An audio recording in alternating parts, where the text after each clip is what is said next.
दोस्तों नमस्कार, मैं डॉक्टर कपिल आचार्य आज आपसे बात करने जा रहा हूँ छाती में जकड़न और पीला कफ। पीला कफ जिसे हम बलगम के नाम से जानते हैं कि यह बलगम होता है, तो इसका मतलब है कि शरीर में पित्त और कफ दोष दोनों बढ़ गए हैं। जब हमारे शरीर में कफ पीला कफ बढ़ने लगता है तो समझना चाहिए कि पित्त और कफ दोनों प्रकार का दोष बढ़ चुका है। और दोनों प्रकार का दोष बढ़ने का तात्पर्य कि हमारे शरीर में इन्फेक्शन हो गया है, हमारे फेफड़े में भी गर्मी आ चुकी है, सूजन आ चुकी है। आयुर्वेद के अनुसार इसे बाहर निकालने के लिए शरीर को स्वाभाविक रूप से कफ निष्कासन की दिशा में ले जाना चाहिए। तो आओ सबसे पहले हम ये जानते हैं कि पीला कफ कैसे बनता है।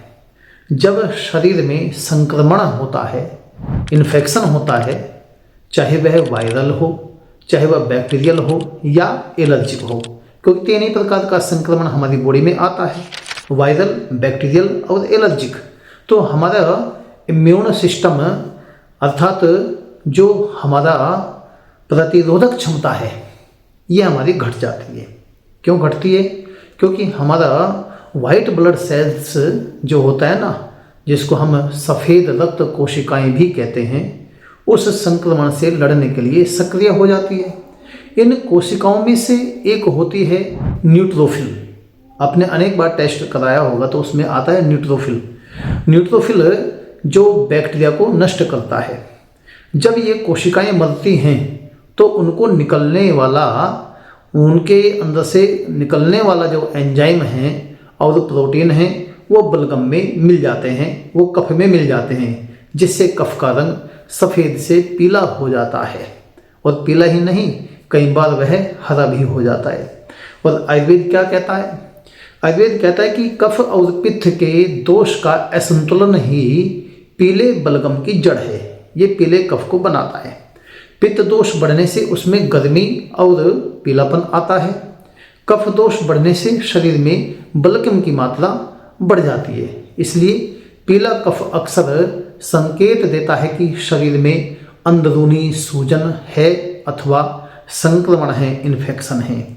इसके मुख्य कुछ कारण हैं, जैसे सर्दी जुकाम या साइनस इन्फेक्शन, अथवा फेफड़े का संक्रमण, अथवा धूल धुआं या प्रदूषण से एलर्जी होना, अथवा गले या टॉन्सिल की सूजन, अथवा सिगरेट या तंबाकू का सेवन, या अत्यधिक तली भुनी चीज़ों का और दूध से बनने वाले पदार्थों का सेवन करना।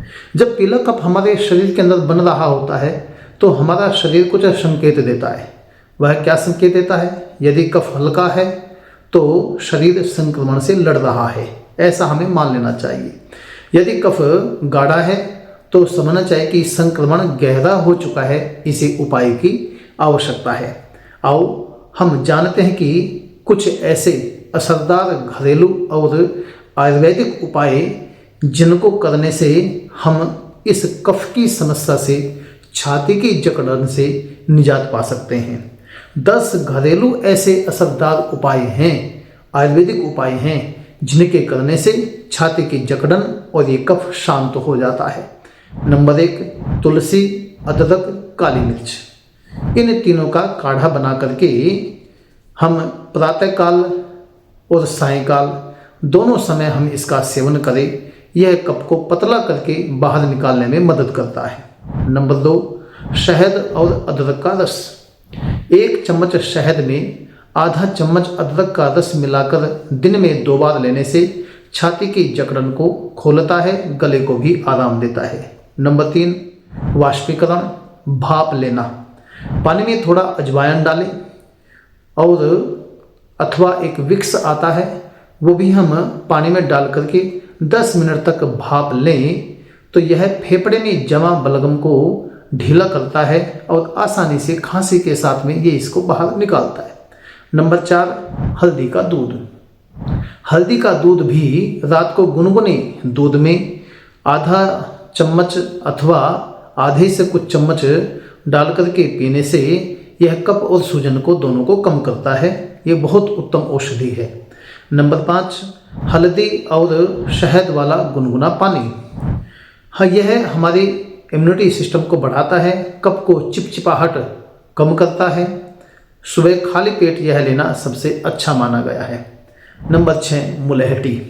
मुलहटी सभी जानते हैं। मुलहटी की चाय अथवा उसका चूर्ण किसके साथ में खाएं?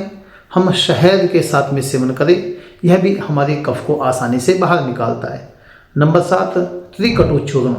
त्रिकटु चूर्ण आप सभी जानते हैं, सौंठ, काली मिर्च और पीपली, इन तीनों को संभाग लेकर के एक साथ तीनों का मिश्रण बना करके बराबर मात्रा में, समान मात्रा में यह हमारे बलगम को गलाता है, निकालता है और हमारे पाचन को सुधारने में मदद करता है।